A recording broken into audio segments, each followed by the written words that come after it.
इस ऐतिहासिक कदम को विपक्ष शगुफा बता रहा है। कह रहा है चुनाव से पहले बिल लाया गया है, इसको जमीन पर आने में कम से कम जनगणना होगी, उसके बाद 5-6 साल लग जाएंगे। क्या कहिए? अरे भाई, हम जो भी करते हैं उनको शगुफा ही नजर आता है। एक सवाल है सर, जो आजकल देखने को मिल रहा है, कहा जा रहा है कि भाजपा पे जो केंद्र की सरकार है, चाहे वो पहलवानों का मुद्दा हो चाहे मणिपुर का मुद्दा हो, महिलाओं के सुरक्षा को लेकर सरकार पे काफी सवाल उठे हैं, जिसको लेकर ये एक डिफेंड के तौर पर महिला बिल लाया गया है।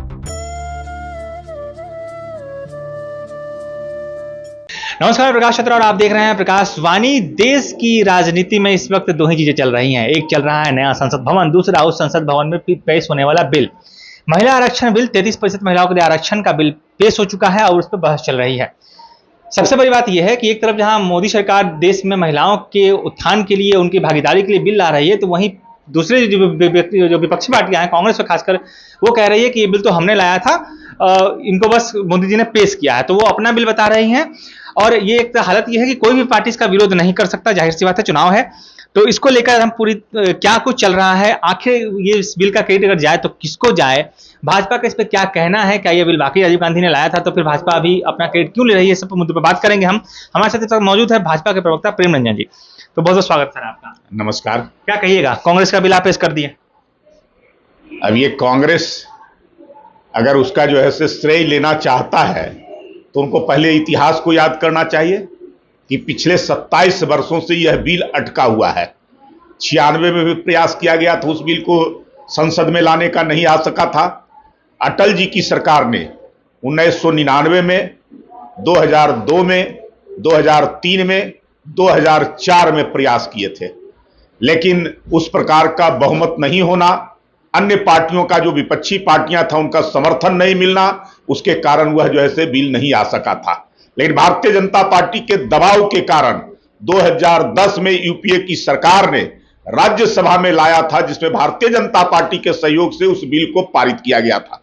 लेकिन उसी यूपीए के साथ घटक दल थे, उन्होंने विरोध करने का काम किया था, लालू यादव, मुलायम सिंह, शरद यादव, और उन्होंने कहा कि मैं जहर खा लूंगा, मैं फांसी पर लटक जाऊंगा, लेकिन किसी भी कीमत पर इस बिल को पास नहीं होने दूंगा। और राज्यसभा से पारित और सरकार गिराने की धमकी देने के कारण वैसी यूपीए की सरकार को हिम्मत नहीं हो सका कि लोकसभा में उस बिल को ला करके पारित करा सके, और वो उसने नहीं जो है से कर सका। वही बिल तो था, उस बिल को जो है से हमारी चुनावी घोषणा पत्र में था कि महिला आरक्षण को हम लाने का काम करेंगे।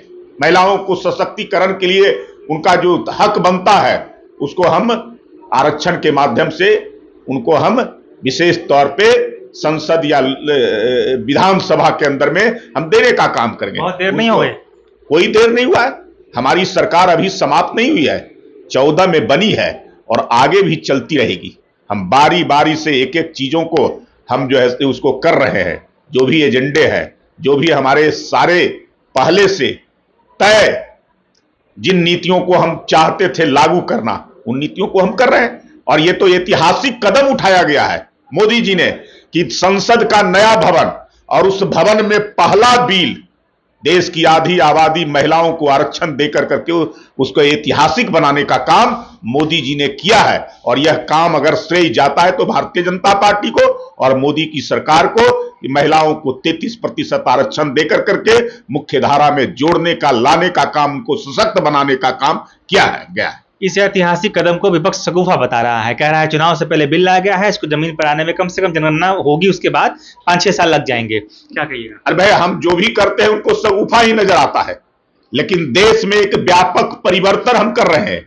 लगातार कई ऐसे प्रकार के बिल, उनको तो शगुफा ही लगा कि जब राम मंदिर के निर्माण का जो है से काम पूरा हुआ, जब धारा 370 और 35A को समाप्त करके कश्मीर को अभिन्न अंग बनाया गया, महिलाओं को, जो मुस्लिम महिलाएं थी, उनको मजबूत और सशक्त सम्मान देने के लिए हमने 3 तलाक के बिल को ला करके पारित कराने का काम किया। तो उनको तो सब शगुफा ही नजर आ रहा है, इसलिए कि उनकी जमीन खिसकती चली जा रही है। उनको लग रहा है कि अब मेरे पास कुछ भी मुद्दा बचा नहीं है, सारे मुद्दे मोदी जो है से हल करते जा रहे हैं, इसलिए वह बोल रहे हैं। क्या हकीकत नहीं है कि इसको अभी लागू होने में जमीन पर 5-6 साल लगेंगे कि पहले हो जाएगा? अबे, लागू कब होगा, कैसे होगा, यह संसद में बिल तो पारित होने दीजिए, उसके बाद सामने आ जाएगा। लेकिन हिम्मत तो किया गया है, उस बिल को पारित कराने का काम जो है से किया गया है। और ये श्रेय अगर किसी को जाता है तो मोदी की सरकार को जाता है। एक कड़वा सवाल है सर, जो आजकल देखने को मिल रहा है। कहा जा रहा है कि भाजपा पे जो केंद्र की सरकार है, चाहे वो पहलवानों का मुद्दा हो चाहे मणिपुर का मुद्दा हो, महिलाओं के सुरक्षा को लेकर सरकार पे काफी सवाल उठे हैं, जिसको लेकर ये एक डिफेंड के तौर पर महिला बिल लाया गया है।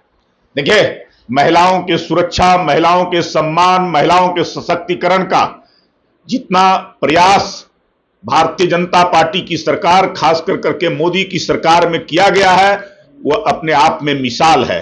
इसलिए ये लोग बोलते रहते हैं ये बिल तो मैंने कहा कि 27 वर्षों से अटका हुआ था। आज तक यूपीए की सरकार संसद में क्यों, राज्यसभा से पारित करा करके संसद में क्यों नहीं लाने का काम किया? और संसद में 2010 में पारित हुआ था, 9 मार्च 2010 को ही पारित हुआ था राज्यसभा में।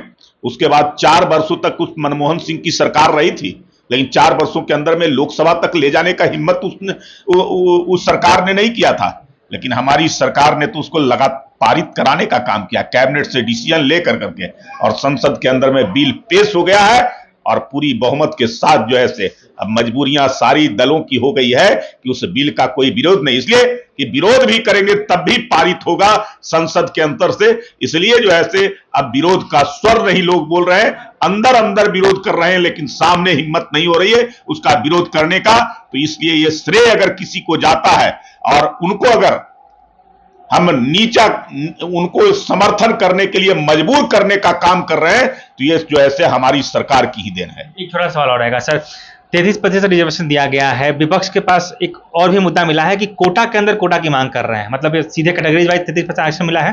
वो कह रहे हैं कि उसमें एबीसी SC/ST का, OBC SC का प्रावधान नहीं है अब तक। अब पहले तो आरक्षण होने दीजिए महिलाओं को, अब तक तो उनको आरक्षण ही नहीं मिलता था, और आरक्षण मिल जाएगा, उसके बाद क्या होगा वो जो है से आने दीजिए, उसके बाद पता चलेगा।